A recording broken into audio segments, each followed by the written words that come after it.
allegiance to the flag of the United States of America and to the republic for which it stands, one nation, under God, indivisible, with liberty and justice for all.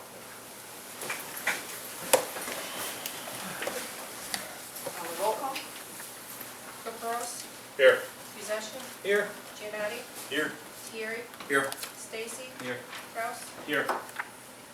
You have minutes for the last meeting in your packet. Are there any additions or changes? If not, can I have a motion to approve? So moved. There's a motion on the floor. Is there a second? Roger, Stacy. Thank you. Roll call. Caprows. Yes. Possession. Yes. Giannotti. Yes. Thierry. Yes. Stacy. Yes. Kraus. Yes. Anyone in the audience wish to address the board? If not, the village clerk's report. Total tax income received in the month of May is $267,617.82. Also attached to the report is a letter from Comcast regarding courtesy adjustments they're going to be making to Xfinity customer accounts for sporting events and broadcasts that were put on hold during the pandemic, and they're in the process of contacting the customers about these adjustments at this time. Okay. Reports of village commissions. Matt Connor, beautification. All the flowers have been planted except for the ones along Route 1. We have those baskets held at our public workshop while the construction's going on because we can't get down the sidewalk to water them. So, other than that, everything's been planted. Okay. 4th of July commission is me, and basically we're moving along with the planning process. We're going to start meeting a little more often, but we're still on schedule to have the Fall Fest, so. We have no report for youth commission that I know of, or historic preservation. So on to my report. We're going to start the strategic plan process. You should have received your surveys. They're due at Village Hall by Monday, June 21st. Please get them done and turned in. Just one note on that, we won't start that process until you guys are done with your closed session. I think that'd be kind of clunky to go to the workshop after the executive session, so we'll wait till you guys get done with your closed session. Let's hope that's done soon. We held a meeting with Mayor March of Peatone to see if there's some common ground that the two towns could work together on. One of the topics was a joint adjudication court, and both of us decided to try to ask our boards to see if there's interest in that.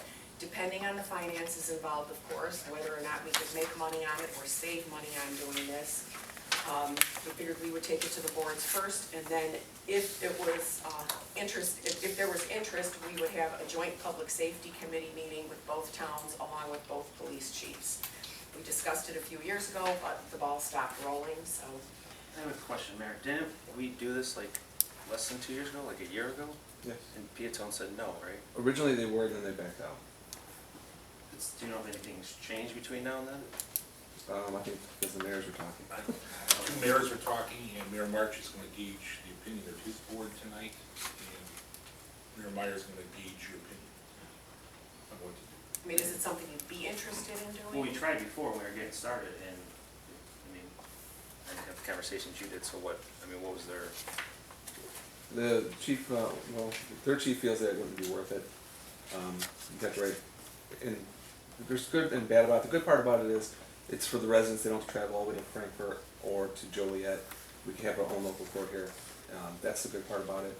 We save money because you no longer have to pay for the administrative toll fees because that'll be consolidated into the actual hearings. So that's minimum of $200, $150, $200 per session. So that'll be a little savings there. If people pay their tickets without going to adjudication, I mean, it's just the ones that will actually be mandatory to appear. It could be all non-moving traffic equipment violations, and then code and building enforcement. So that's what you'd have in adjudication. We'd have to refer them to a debt collection agency, correct? Yes. If they don't pay. I don't think it's granted to the board, but I don't know if we came up with a consensus at the last board. I know we discussed it, talked about pros and cons, savings. I mean, it's something I think I'm for it. Like I said, we did try before, and said yes. So if Peatone's willing now, I'm willing to sit down and revisit it. I said no, something else changed. No, I'm good. Thank you.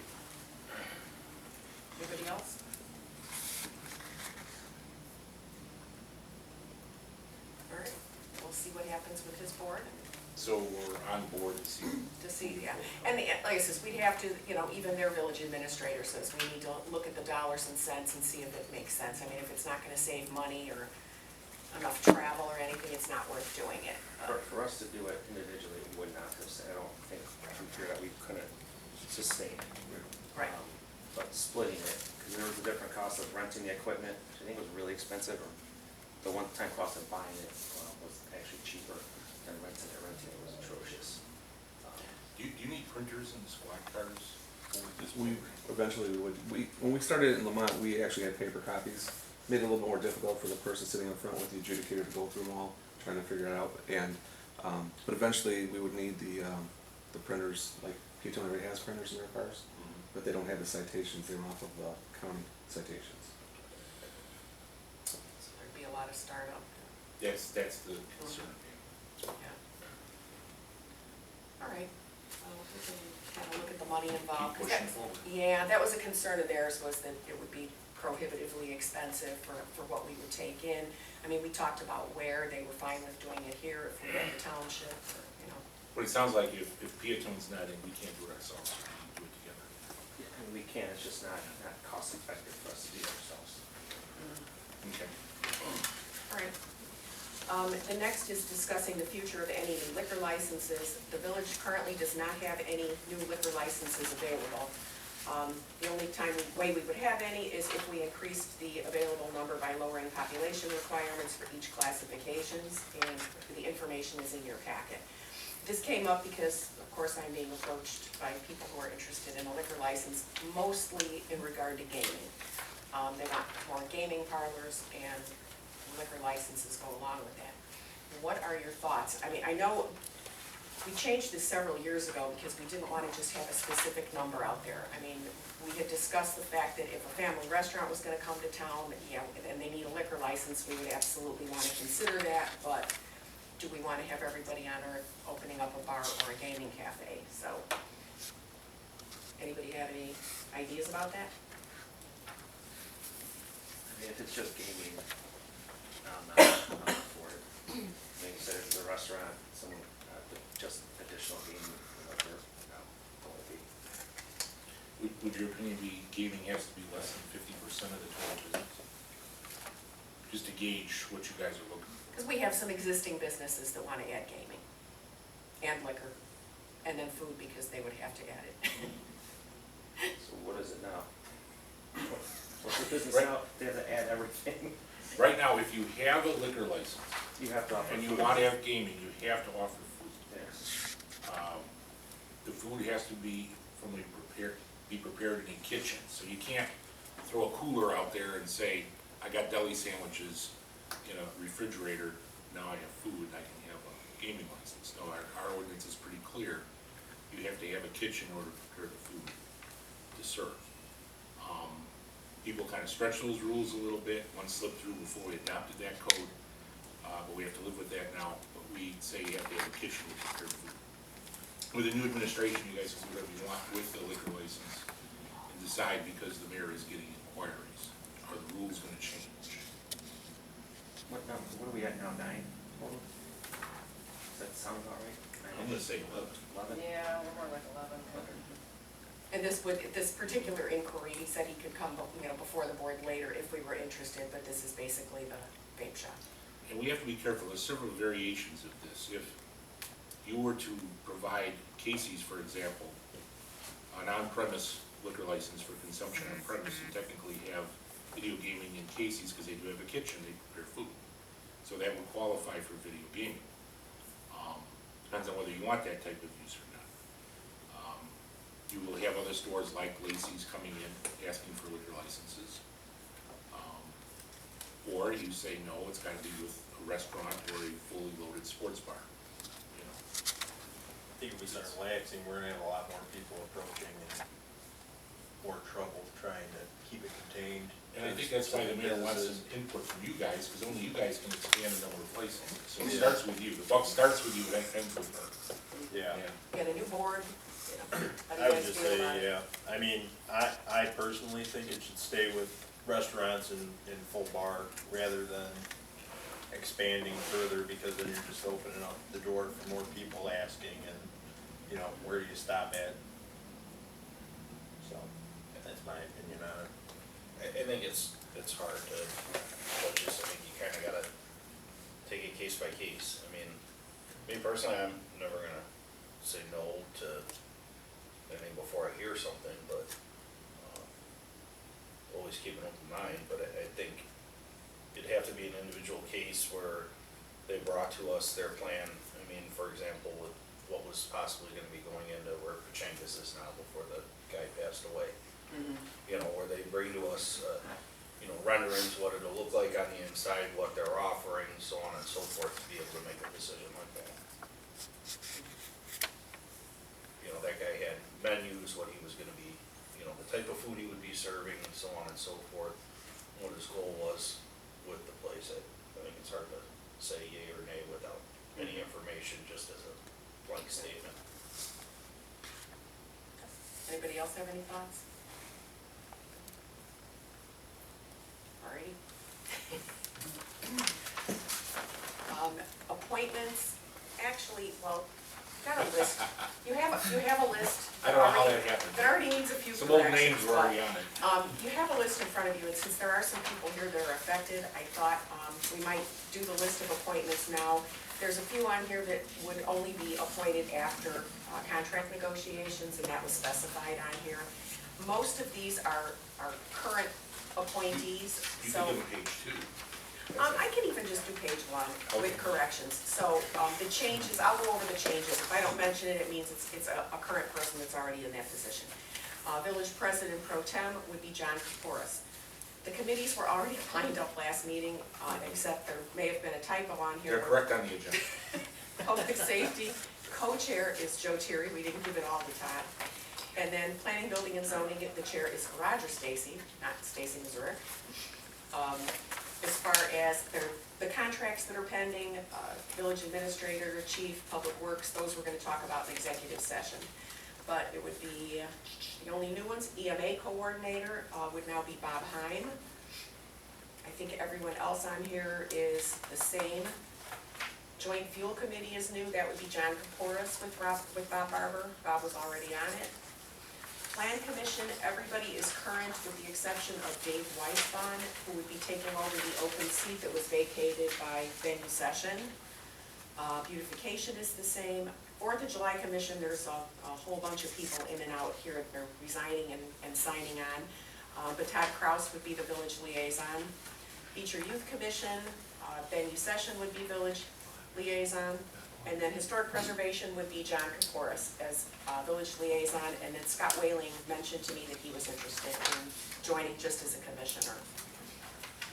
So that's the list, and if anybody would be willing to make a motion to approve those appointments with the typo changes and with the caveat that the 3 that have contract negotiations pending would be, we'll do those contracts specifically later, so. I'll make the motion. There's a motion on the floor, is there a second? Second. Roll call? Kraus, Yes. Stacy, Yes. Terry, Yes. Janetti, Yes. Possession, Yes. Capros. Yes. Okay, Finance and Administration, Trustee Kaporis. Consider a motion of approval of treasurer's report of financial activity for the month prior. Donna?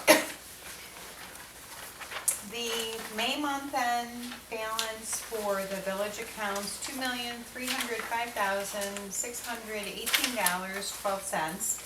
The May month end for the commission accounts, $185,135.33. Both combined for a total of $2,490,753.45. May month end for general, $504,067.20. The commission non-AP payments for the month of May totaled $236,797.14. Just all of the typical payments that you'll find, nothing out of the ordinary. And if there's no questions, that ends my report. Hearing no questions, I'll go ahead and make a motion approving the treasurer's report for the financial activity of the prior month. There's a motion on the floor, is there a second? Roger. Roll call? Caprows? Yes. Possession? Yes. Giannotti? Yes. Terry? Yes. Stacy? Yes. Kraus? Yes. All right, variance reports are enclosed for your review from the preceding month. Approval of bills for the month prior. Everyone has a copy of those.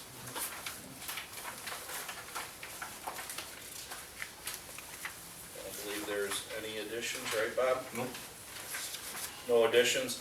I did remove one, and that is to pending board approval, for Roger Sipple for $900.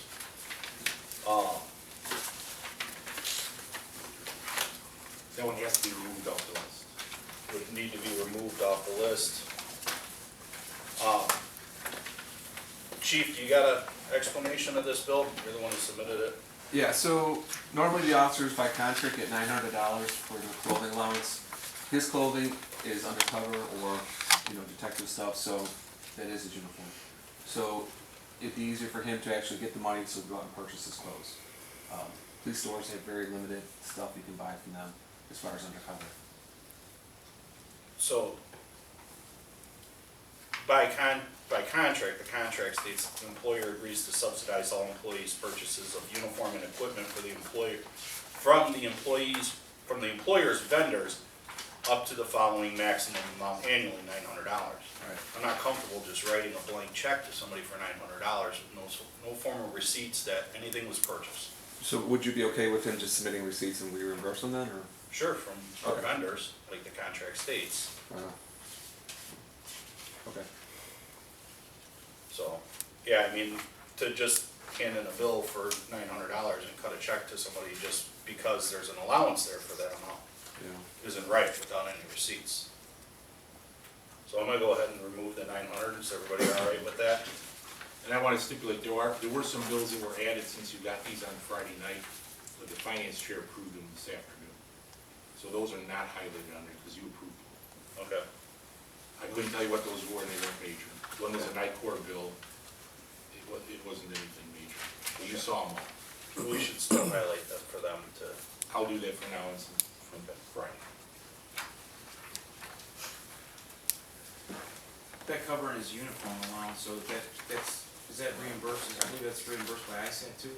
And I know the yeah, salary is, for us, and I had Jeanette call and question that, and ISAT basically relies on us to, Is it not that?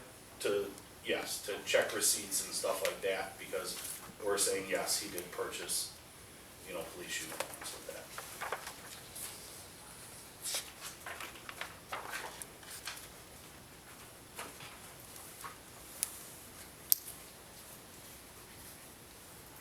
So the new amount would be $317,192?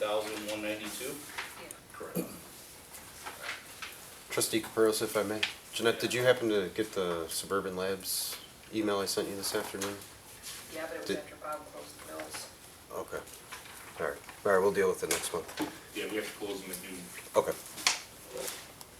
Alright, so I'll go ahead and make a motion to approve the bills in the amount totaling $317,192. There's a motion on the floor, is there a second? Second. There's a motion and a second, any discussion? Roll call? Kraus? Yes. Stacy? Yes. Terry? Yes. Giannotti? Yes. Possession? Yes. Caprows? Yes. Consider a motion granting a one-year extension of escrow funds for 170 East Indiana Avenue. At the last meeting, the village board received a letter from Nelson Collins asking for an extension. Several questions arise as to how the issue has remained over 20 years. The petitioner will be present and is present. Anyone have any questions? Do you want to answer that question?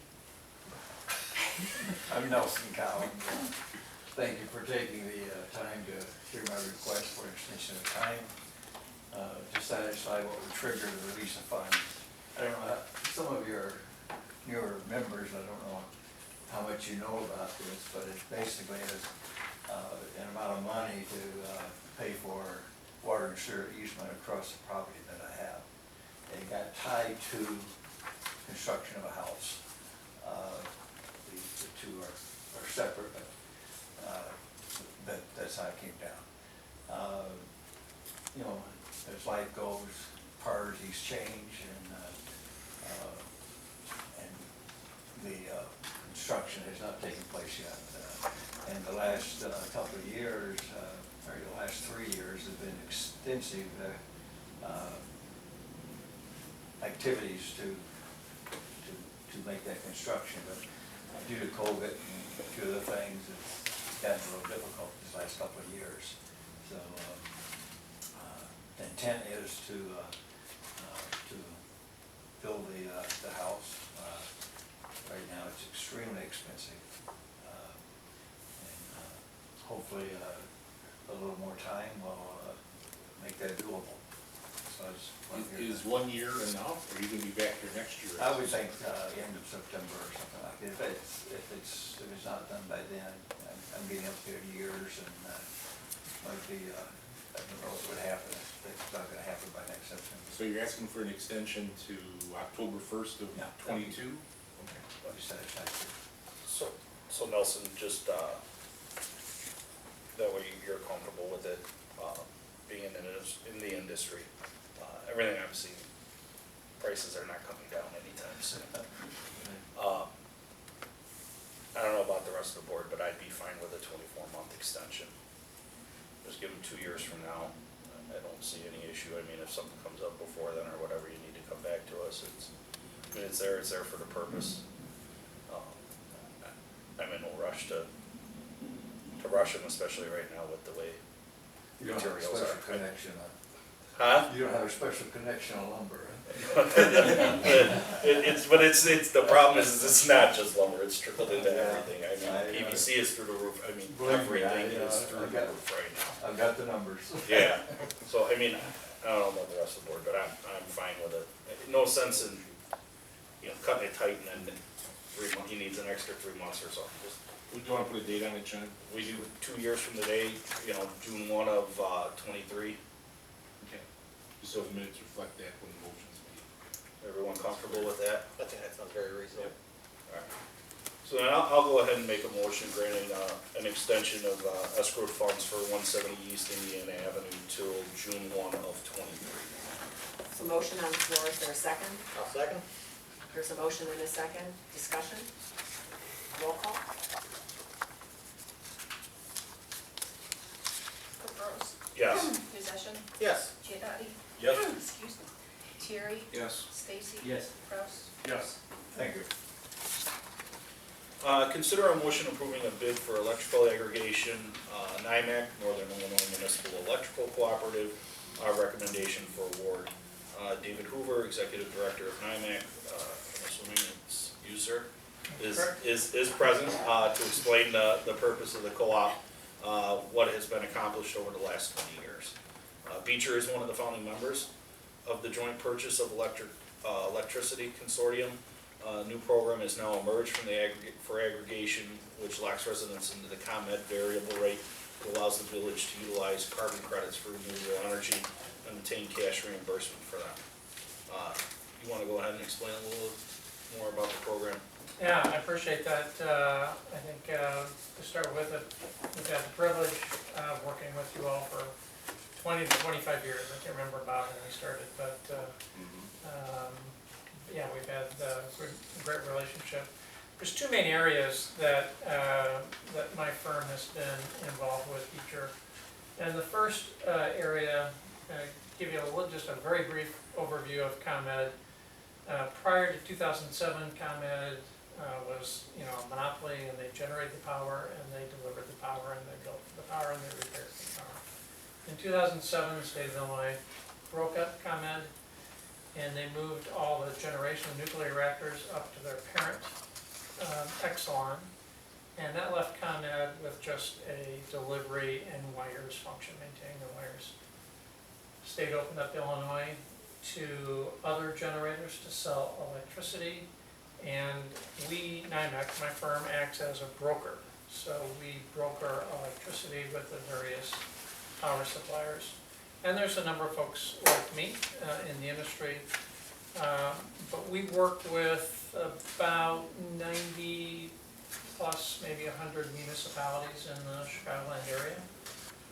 What we do is unique in that when we go to bid for your facilities, your water pumping, sewer, and your water treatment facilities, we group them with our other suppliers, and we are then the 800-pound gorilla, and we go to bid with about $25 million of annual power consumption.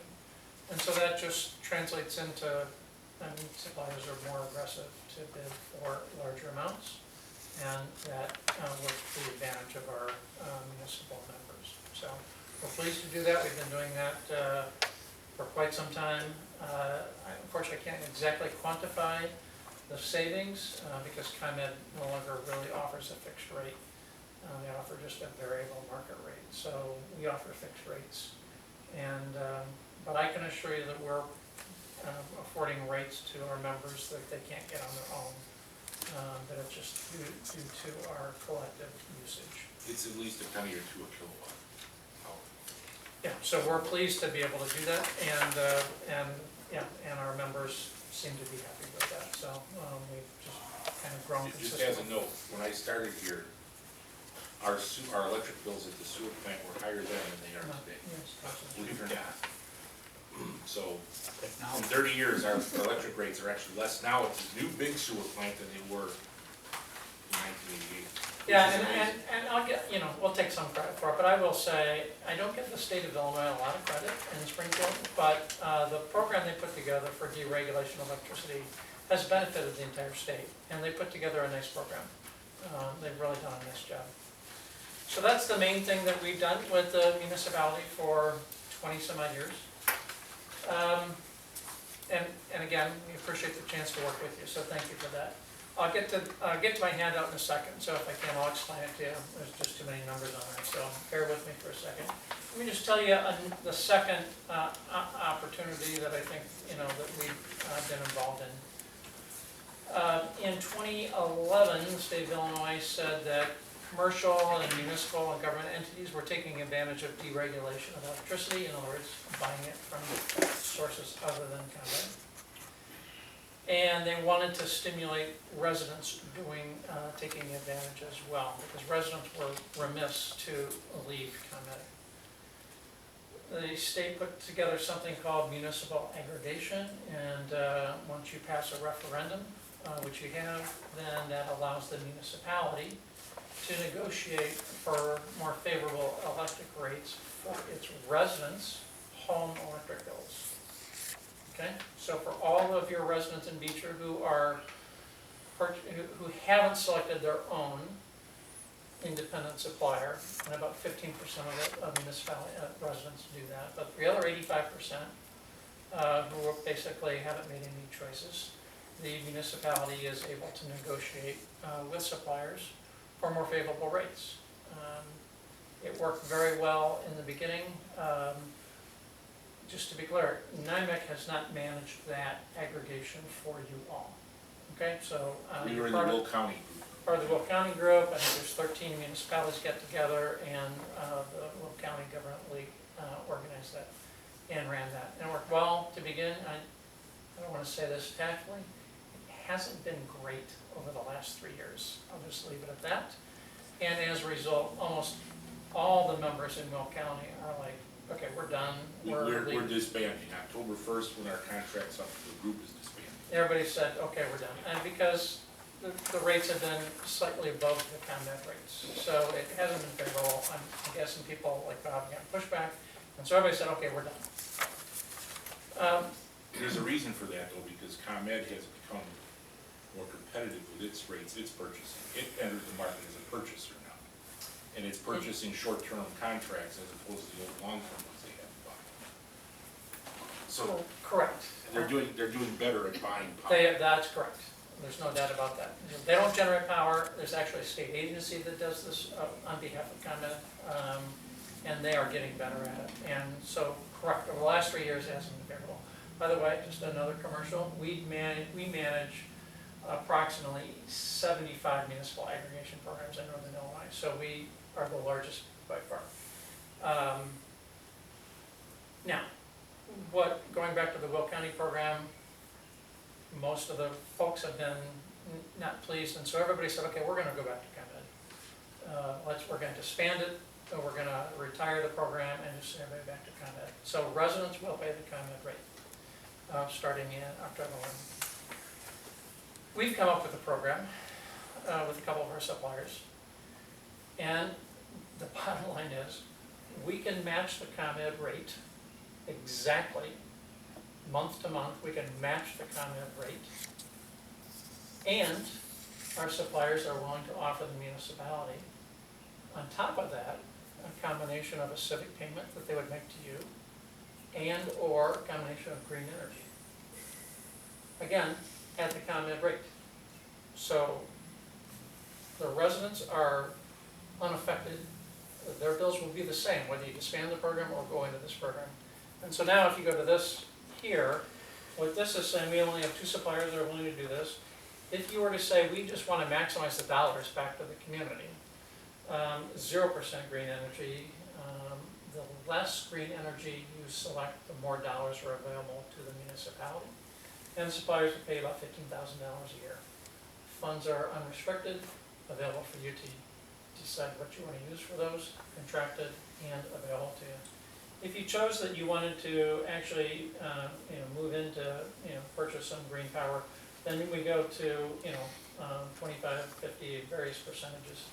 And in that particular case, Eligo, the second supplier, is more attractive because they're willing to do some things that they'll reduce the civic payment, but they'll offer as much as 100% green power. If I can make a presupposition, I find that the further away that I go from downtown Illinois, things are green enough with all the fields. And so if you were to, go with no green energy, addition to what ComEd is required to provide, then what you're looking at is an annual civic payment that they would make to you of $15,000 a year. So I've done too much talking, so what questions have I? Is Park Forest in this program? Oh, okay, yeah, I'm sorry. So we currently have close to 68 communities that are in this program. The whole industry has moved to this from the fixed rate, because again, ComEd, the ComEd rate is attractive. So everybody is moving to this type of cashback program.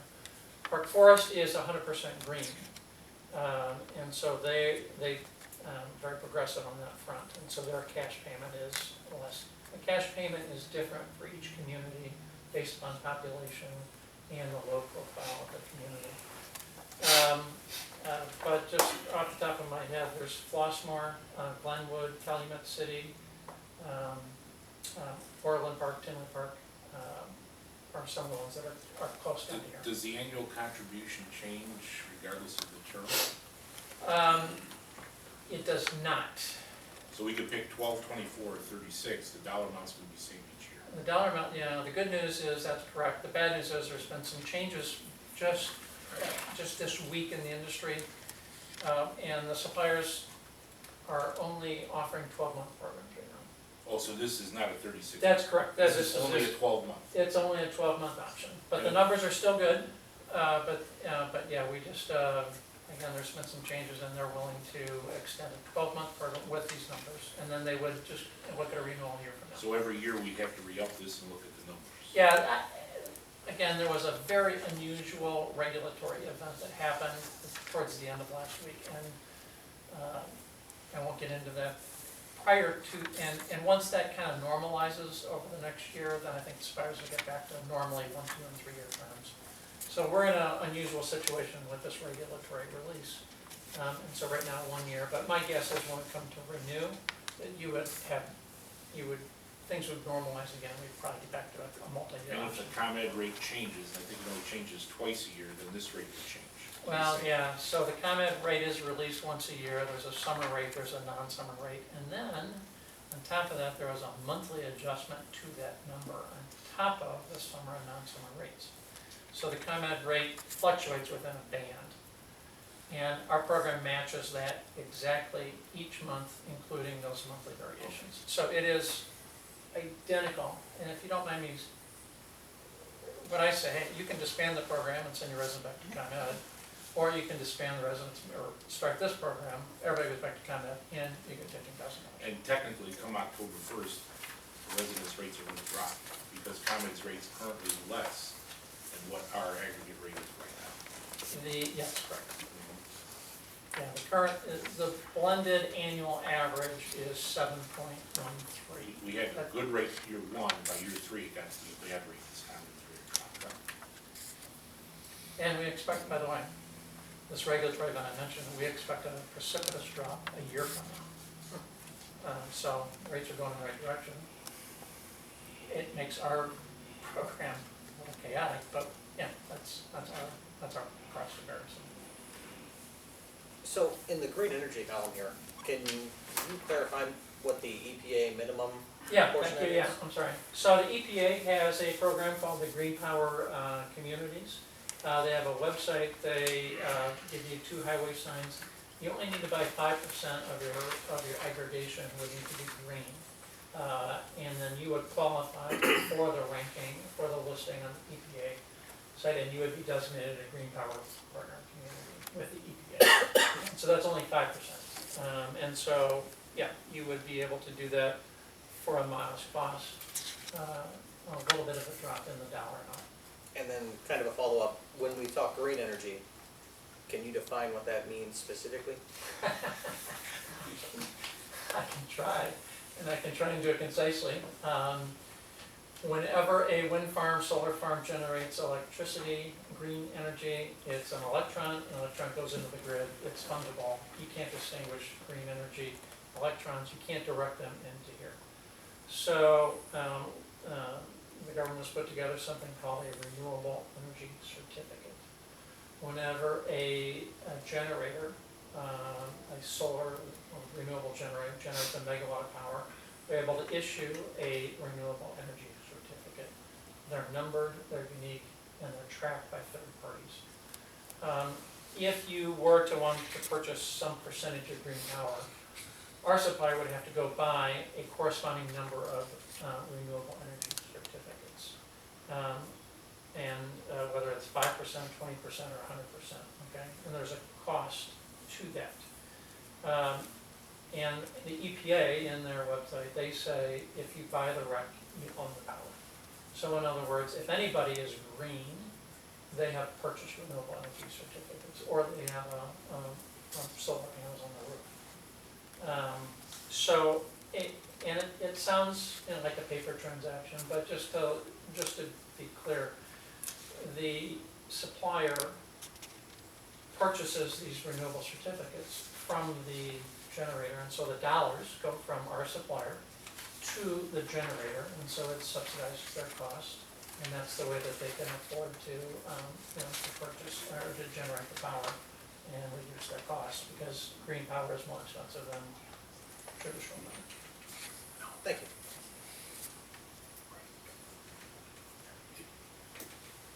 Another example is you have these 2 megawatt solar farms out there. There's one on Corning, that I'm aware of.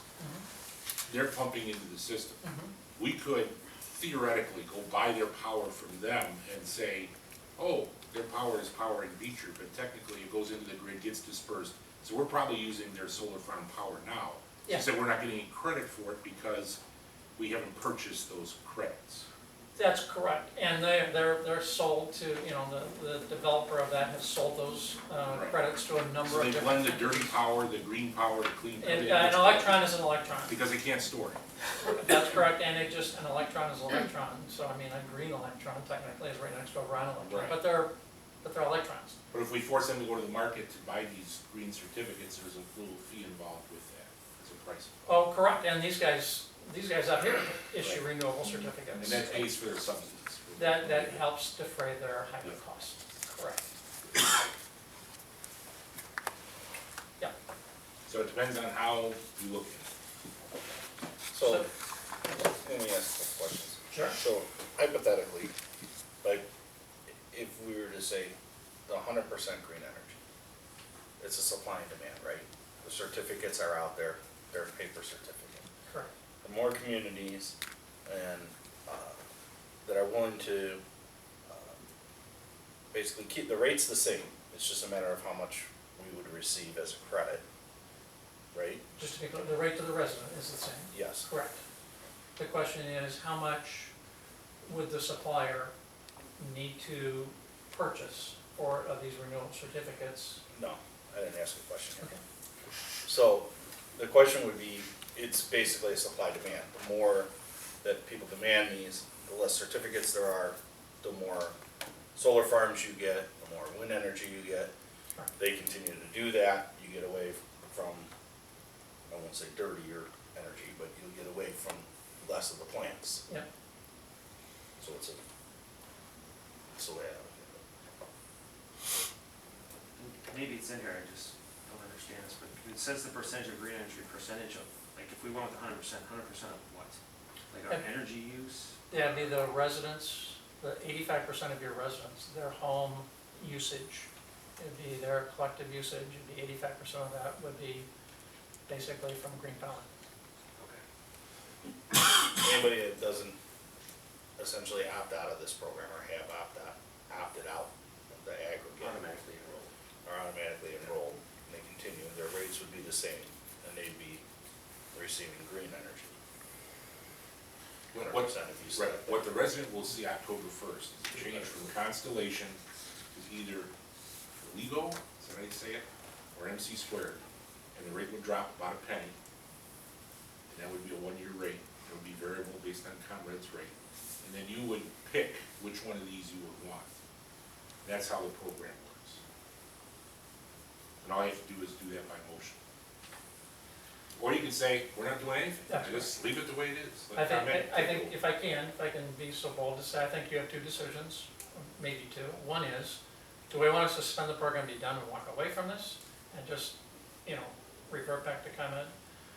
Or do we want to do this program where the village can benefit financially or a portion of green energy? So that's your first decision. And then the second is, which of these combinations of renewable power and financial civic payments would you select? Without mentioning, yes. In our packet, what we have, the first one is 25,000, now the one we just got is 15. Yeah, Is that because just it fluctuates so much? Right, we went to bid in February, and that was the rate we got, Yep. 25. There was some, We tested the market.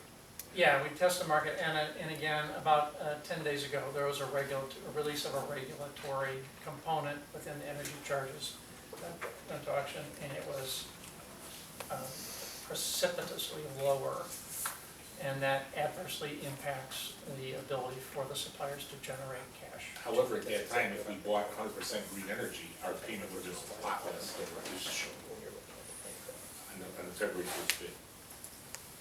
We were looking at 4,000 or 5,000, 100% here, this one's at 9,300. Okay, So it depends on how you look at it. Yep. Market Right. variables. great, Yep. Without mentioning names, yeah. what are most of these communities picking? What are they picking? Yeah. Clients? I would say, we've been in this program for about 2+ years. I would say we initially went at it, I would say 80% of people were going for 100% renewable power. And I would say over the last 12 to 18 months, I would say 75% of the folks have gone for just the cash or the EPA minimum. Yeah, I think budgets have been hammered due to the pandemic. And another thing I'll just say, and again, your dollars, I mean, for some of the larger communities, it's a little bit more meaningful, but a lot of the folks are saying, well, let us use the cash and let's do something that our residents can see in town. And so let's take the cash. And so Mantino is on the program, and they said, well, we can take the cash and improve one of our parks every year. Is And that so- how they paid for their splash pad? I'm thinking that. But that's what that was their approach, that was their approach. So, again, the numbers, are just your population size is smaller, but you could take those monies and do something internally. So we're seeing more, a little bit more of a shift towards that. Yeah, I'm good with the green, I like is the cash, so I'm good with that. I have a question, if you don't mind.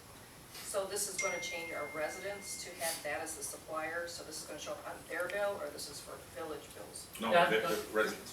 This is the residents' bills. Okay, And- so what but- if I'm taking, we take phone calls on this quite Yeah, frequently whenever it sure. changes. Sure, They're gonna call up and they're gonna think they got slammed, and then they're gonna wanna know if they can opt out. Yep. So what is So- that? yes. So, first of all, a letter will go out to all the residents, informing them of this change. Some people read those letters. Most people don't until they Some see people that. don't. And so we don't put Village Hall phone number on it, but some people call Village Hall. And so, it seems to me that about 80% of the people who call in, that's the first question, is this a, did I get slammed? Is this, legitimate? Is this, and if we just, a lot of time, I think in 2 minutes you say, no, this is legitimate, the village board looked at it and passed it, people are fine. But, that said, anybody can opt out of the program at any time for any reason with no cost. Just, the state of Illinois has, again, it's put a program together that says we're gonna make this user friendly. So even if they get the letter and they don't opt out, and they wanna opt out 2 weeks later, they can opt out. Because we have a lot of residents that are very loyal comment customers, they don't trust another name, and they become a little unhappy when they have a different name on their bill, and Yep. so. The bill was so much from comment. Yeah. And there is a line item, Yeah, it that's already right. does, right. One thing we do, just one thing we do in my company is, if you send to us, we say, well, there's a handful of residents in every community, say, I never wanna be part of this. Let us know, and we put them on what we call a permanent opt-out, and then we just opt them out before any letters go out, they'll never see another letter again. And that's about 15% of the, No, what we're talking about is the people who are adamantly opposed to it, Okay. and that's but probably. traditionally 15% opt out, if they No. get a card. The 15% number is folks who have already chosen their own Another electric supplier. supplier. So they get miles, they get a gift card, So they got slammed. Yeah. or they chose, or somebody knocked on the door and they Yeah. said, yes, I'm I me, got okay? So we don't trump those, we respect those, we inform them. It's They still would a have to consumer opt- choice. It's They still would have to consumer. opt in if they wanna come to our program. Yeah. And again, just the way the program, your current program has been working for the last, I think, 8 years, is that letters go out. If somebody does not opt out, they're automatically included in the program. Okay? And that's just the way that it's been for, 8 or 10 years previous. And what's And we gonna would change continue- on the bill is the supplier thing is gonna change from Yeah, it's- Constellation to one of these. That's correct. It's a very small print, and my guess is few people would. So the bill still comes from ComEd? And are the people that opt out, because I know there are some residents that have the solar panels on their roof. So, that would Yep. not include them, or would they have to? So they get a special letter, and yes, we encourage them to, we opt them out because we want to retain their solar credits with the county. But again, the ICC wants us to communicate with everybody, so we do that, and they have a special letter. And ComEd uses those lists, I assume, right? Yes.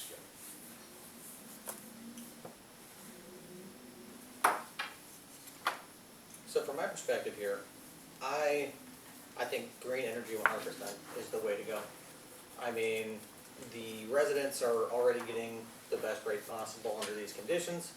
If we look at Iligo, the civic contribution, the difference, when you think about the amount of money we spend as a municipality is negligible, but I think the advantage of having like 100% green energy, that's kind of like the sign, very nice, sure, but when you think like the Beecher 2040 plan and attracting millennials, this is the kind of thing I think people of that group would find attractive. And something the town could be proud of. Is there anything different like recognition wise that we would get if we went with the minimum or with 100%? No difference, just your ranking on the website. They publish the percentage of power. Oh, they do, okay. Yeah. I would tend to agree with Ben. Um, Going green was one of the big things that came up in our 2040 plan by the residents. You're looking at, from EPA minimum to 100%, you're looking at $1,900 difference as far as a contribution. I don't see how you not. Well, it's that little of a difference.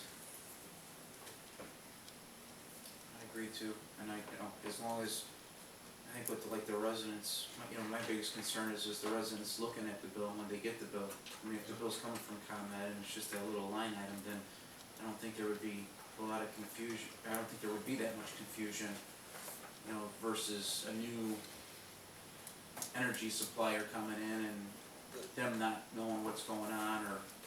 The big difference being involved in the previous one that I can tell you between this is, the previous one is you went to bid and it's kind of like our fuel, right? When we purchased our fuel, it was for a year rate, and this is completely different than talking about residents, but when we purchased our fuel, it's a benefit to administration to know what our bill is gonna be every month for fuel. We know what we consume, what we're gonna use, and it makes it easy on budgeting. However, you never know what gas prices are gonna do over the year. Come out ahead, you come out behind. But you know where you're at, okay? That happened with the electrical aggregation, okay, through Will County. The 13 communities that were involved in it, there was a board and everything else that was all handled, and they did all the bidding, and they selected the best rate at the time. For a year or so, year and a half, residents were saving a ton of money. Right now, that rate is higher than ComEd's rate. I still think at the end of the contract, which is yet to be determined, because who knows what rates will do, but I think by the end of the contract, there will still be some savings. It's just residents did the savings more at the beginning, and now they're paying a little more than ComEd rate now. At the end, cumulative over those 3 years, I still think there will be end up being savings for the residents. With this, we're not locking the residents into anything. It's the same rate as ComEd's. Whatever ComEd's rate is what they're gonna pay. So, I think it's a benefit to be able to do this with the green energy. There's still a little bit, like I said, from the EPA minimum to doing 100%, it's a $1,900 difference. And the residents are at the same rate as ComEd. There's no locked rate, their rate's gonna change. Rate goes up, rate goes up. Rate goes down, rate goes down. They're not locked in. So. But we don't have to do that EPA minimum, we can do 0%, right? Mm-hmm. Mm-hmm.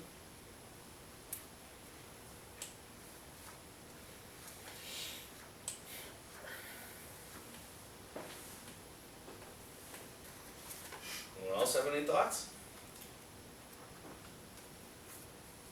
No?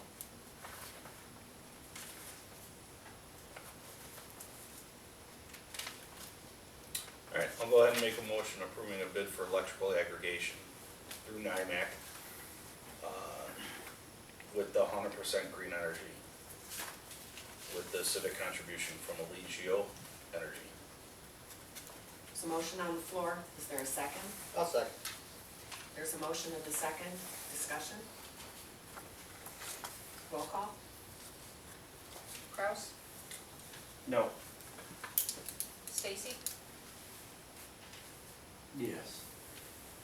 Thierry? Yes. Giannotti? Yes. Musician? Yes. Capros? Yes. And you'll email me the contracts to sign tomorrow? Yeah. Thanks, David. David, thanks for coming out all the way from, where is it, Crystal Lake, wherever you were at? Now we're in the city. Oh, you're in the city now? Yeah. Okay. But I will just say, with this, it's great to do this, but we just appreciate the long history, and as you all know, Bob's been great to work with, so But thank you very much. Thank you. Thanks, Dave. All right, we'll be in touch. So that'll conclude my report. All right. Public buildings and properties, parks and recreation, trustee Terry. So I'd like to consider a motion approving the proposal for the directional drilling of a 4-inch water main and electrical services to the splash pad to M&J Excavating in the amount of $19,851.70. Only $7,000 was allocated for this portion of the work, but $100,000 was budgeted for installation. So we may have some wiggle room at this time. However, the superintendent believes that this is the best way to meet the project deadline since we're short-staffed. And also too, this way the park won't be tore up during the Labor Day fest. So, I don't know if we have any discussion on that. Man, I had one quick question. Yep. I noticed, when I was looking at the bids, and I would have asked you earlier, but I've been in the land of no cellular reception since Friday, that with M&J, the storm drain was like 6 inches, and with Brandt, they quoted it at 8 inches. Does that account for a reasonable difference in the price? or- Minimal. Yeah. It'll be a minimal difference. The reason that Brandt went with 8 inches because all PVC is hard to get right now, and Brandt has 8-inch in stock. Okay. So they decided to go with 8-inch on their bid. So, but it would be minimal, cost difference, especially only at 60 feet. And 6 inches is big enough for Yeah. what we're drinking. Yeah, that's what the design calls for, 6-inch. But if you go bigger, it's better than smaller, obviously. So.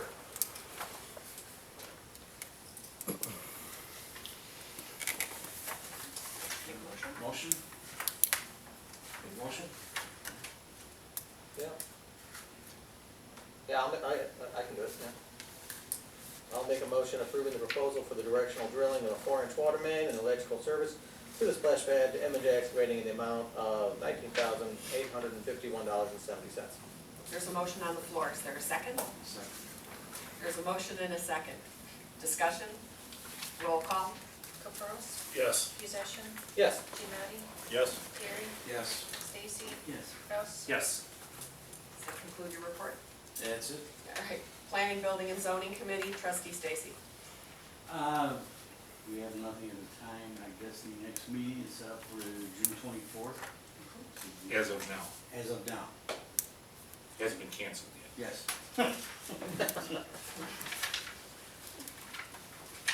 And you had something about your fire district on your committee report?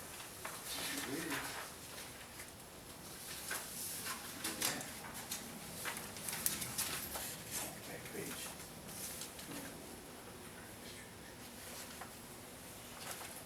Okay, the fire district business update. To date, most of the businesses have received inspections from the Fire Prevention Bureau and district.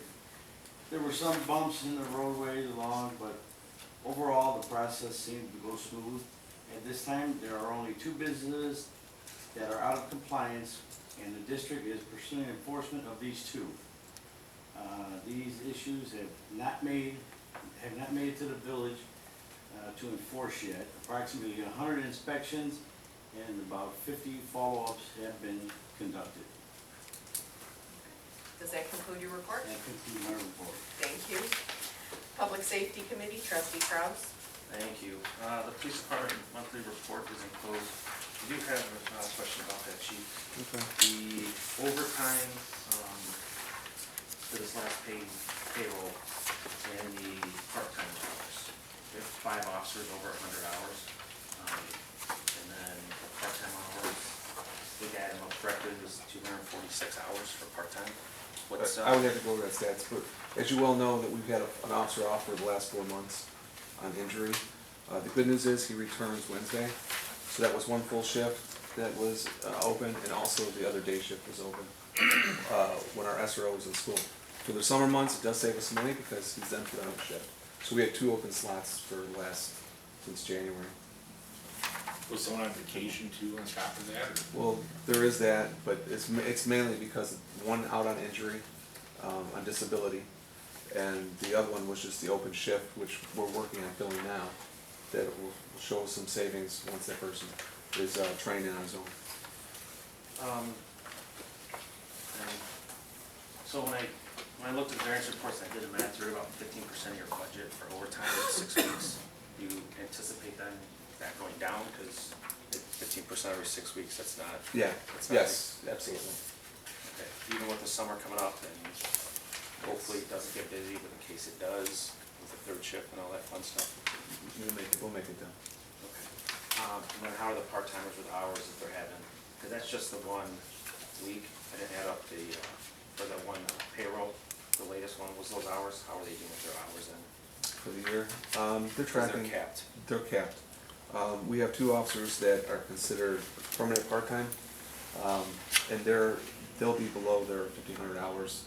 The other one, the other 2 actually will be below 1,000. For the year? Yeah. Okay. And then, you want to talk about the full-time officer? Okay, full-time officer, we did all the paperwork for the conditional offer. His next step, which he has signed up for, is his physical. After that, his polygraph, and then the psychological. So he's supposed to do polygraph, psych, physical? Yes. Is all 3 of those scheduled? No, we schedule one at a time. The first one, if he passes through that stage, then the other 2 could go pretty quickly, depending on his availability. He still works full-time, so we're trying to work with him as well, to get him in. When's the next test scheduled? The next, which test? Whatever, what's the next one? The first one is physical, is this week. Okay. So we use a clinic, it's a work clinic out of Moni. It's on a walk-in basis, we have to sign the permission slip, he takes that in there and gets his physical done. So it's a little bit flexible. You have any issues with him coming in to do those tests? No. Do you have any idea when you can get him into a school, chief? So we I are know on, it's gonna be a big problem getting him into a school. it is, it's huge. We are on standby in August. We're not 100% sure we'll get him in there. And it's all the way down in Missouri, but right on the Missouri border.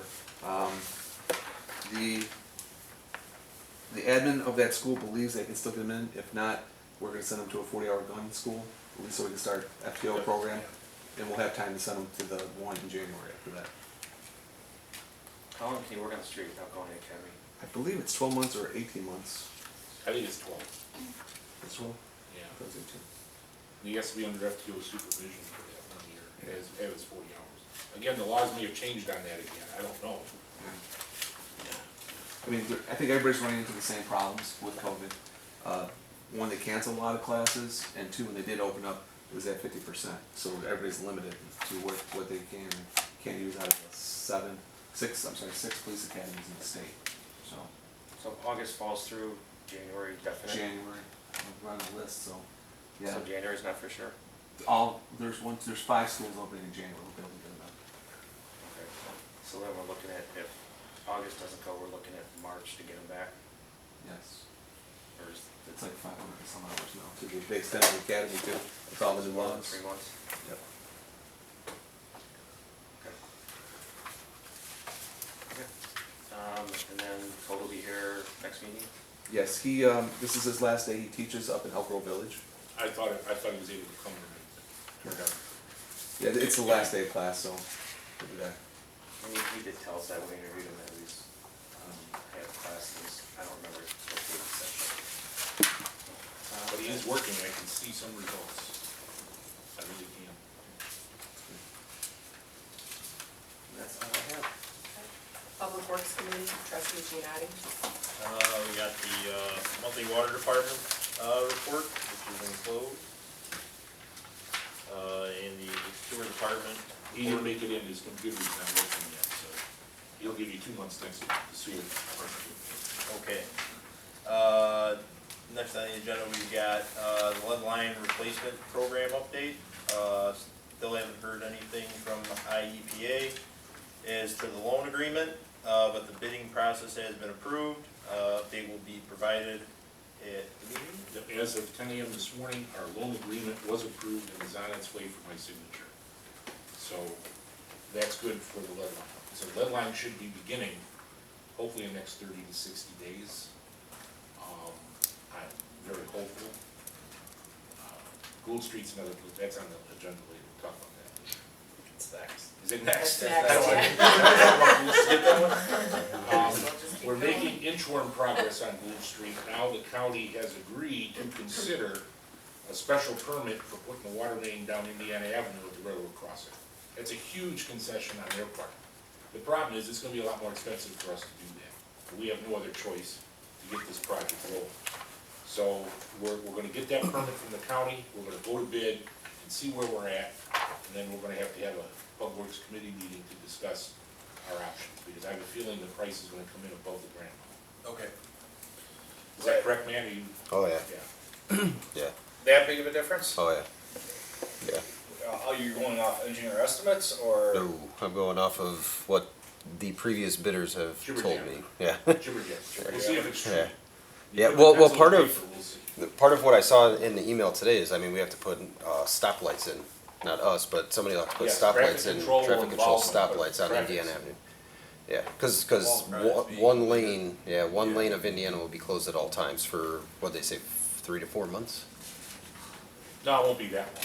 That's what, well, they said like 3 months. Yeah, that's giving them an allowance to. Right. That's what the permit's But- for. When- I mean, that was new to today's discussion, was putting stoplights in. But you when know, the so- contractor goes in there, he's gonna be out of there in 3 or 4 days, he ain't gonna screw it on the highway, I wouldn't think. Just dig your boring pit, drill your line in the receiving pit, get the valves in place and get out of there. Again, depending on your contractor. Right. If it's a certain contractor, it took 6 months to get Penfield at Dunbar. Yeah. There was our Gould Street update. I'm sorry, Joe, like, No, Gould that's Street fine. gets me torqued up. Apparently so. Don't want to push Bob's button. We got, the Dixie Highway, water main crossover project, has been designed and we are awaiting permits to start the bid process. We plan now to bid the project 1 week after we open the Gould Street bids, because, we think, the thinking is the competition will sharpen their pencils, while the low bidder on Gould Street can reduce his mobilization costs. The engineer's estimates on this project came in at $551,000, but we believe that is high. It all depends what the bid cost of Gould Street is going to be and how much local funds that project will consume. We may have to defer Dixie or borrow off our main replacement rates to fund both projects. We will place a 90 to 120 day bid award timeframe, so we can figure this out after all bids are open. Then we got the Penfield Street STP project update. The village has asked for and is expected to receive $290,000 in additional funding for this project from COVID infrastructure funds provided to CMAP by federal government, bringing the total cost of this project to $4,890,000. The village's local share of this project currently stands at $920,000, and 8% of this amount will be due in February of 2022. The village administrator has already presented a financing plan using MFT funds over 10 years to the finance committee, which will be discussed later this fall. It's actually 80%, that's another typo. We owe 80% February, not 80. Okay, I wouldn't be worried about 80. 80 makes it a bigger number. Bid opening is still scheduled for November 5th of 2021, with construction beginning in March of 2022. And then we've got the Route 1 resurfacing project update. I am glad that the 4th of July is pushed off to Labor Day weekend, because the way the schedule is working, they're gonna be right here in town over the 4th of July weekend. When they do that, the grinding and that is gonna be a dusty, dirty job, but it has to be done. The good news is they are, as you can see, they'll be adjusting all the manholes along there too. So that banging you hear when the semis are hitting, hopefully that will go away. And if highway like when I do, you familiar with those banks? Yes. And then we've got the Village 2021 resurfacing program update. Matt? Yeah, everything's been complete. It took them a little longer to get here than what we originally anticipated, and I know some of the residents along Foxhound Trail were getting, a little restless, but it's complete and everything is back to the way it was. So we do have two small patches that are open, one on Miller, one on Hodges, but that's for separate, repair. So. And we've got the status of the new truck that was purchased. Yeah, so I ended up purchasing the 2011 7500 that you guys approved, 2.5 weeks ago now. I got it for 58,000. The original asking price was 73. Kind of stuck to our ground and got it for quite a bit cheaper than what they wanted for it.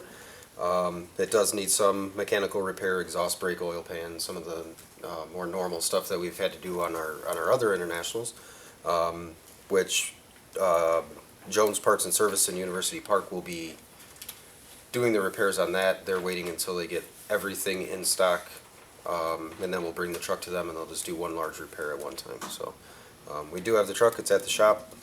Now it'll be on the road tomorrow with some driver training, stuff like that, but we haven't really done any hauling or anything like that with it yet. So. And then we've got status of part-time hiring of summer workers and full-time position replacement. So part-time, I have 3 part-timers in place right now. Two of which are school-age kids.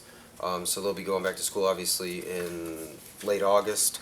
Then I have another part-timer that's mainly to Fireman's Park.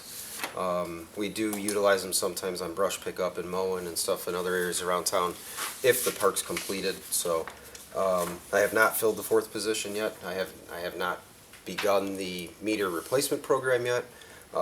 Core in Maine, where we receive our water meters from, has 11,000 water meters on back order right now because of the computer chips that are in them, just like all the car industry and everything like that. They're talking October before we can, before they're going to fulfill that 11,000 meter back order. So I haven't pulled the trigger yet on the 4th part-time employee, but with the 2 school-age kids obviously going back, we're going to have plenty of hours to hopefully find, more people to help us out in the winter and things like that to do that program.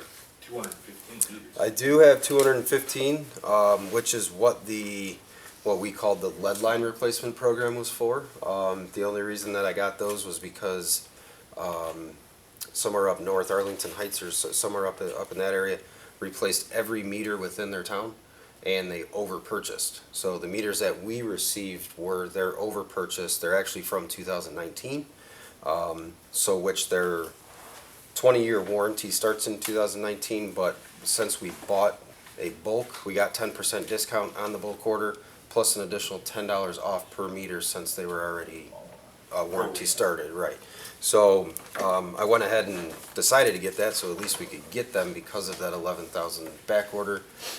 We do have budgeted for another 115 meters, which would be mainly east of Dixie Highway, which would be what we normally do per year for our, when the batteries go dead in the MXUs and things of that nature. So I got to kind of play that fine line of working with Donna and what meters aren't reading anymore and getting the lead line project done and things of that nature. So, in the full-time position, we have, as of now, I have 5 interviews scheduled for this coming Thursday, Trustee Caperos and Trustee Giannotti, as well as Bob Barber. We have interviews Thursday afternoon starting at 1 o'clock. I'm trying to fill the 1:30 position. I've called 2 different candidates on it and can't get a phone call back. So I don't know if people if people just aren't hungry or what, but it's, they applied for us. I would assume that I've tried them on the weekends. I just stopped at the shop on the way now to call them in the evening. I can't get You all did of get them. 72 apps though, right? Yeah. So that's why when I didn't get anything back this weekend on the one I called Friday, I called somebody different this morning. Haven't heard back from them. So I'm trying. Well, we have 5 scheduled for Thursday, but, see where it goes. And then, consider a motion declaring the 1965 Ford tractor as surplus property. This is a tractor that we use to pull the water wagon with in town, but we no longer use it. It is also not set up for any other village purpose, so it is time to sell it. It still runs and is simple to operate. We paid $3,000 for it in 2000.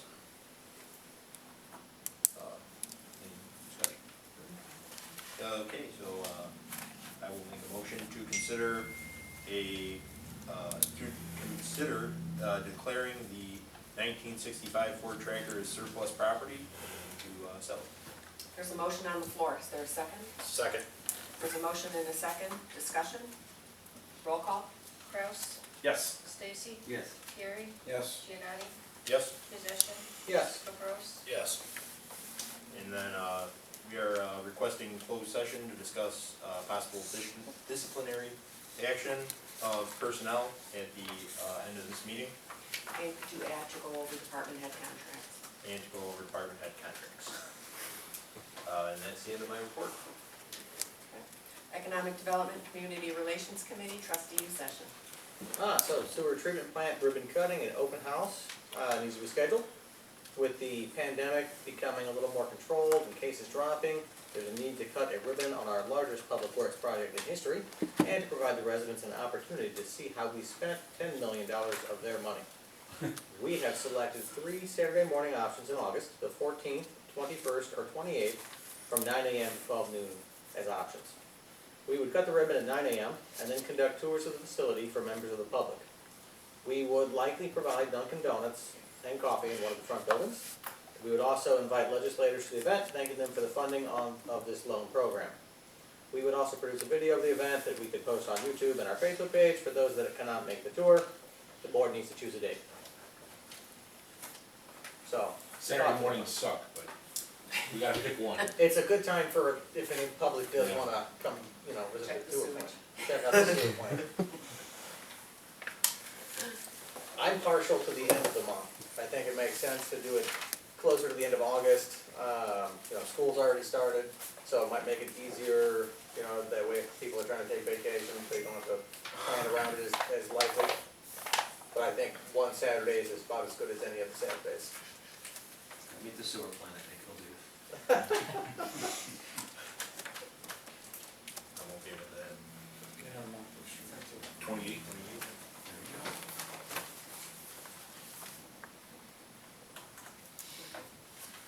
Does that conclude your report? That does conclude my report.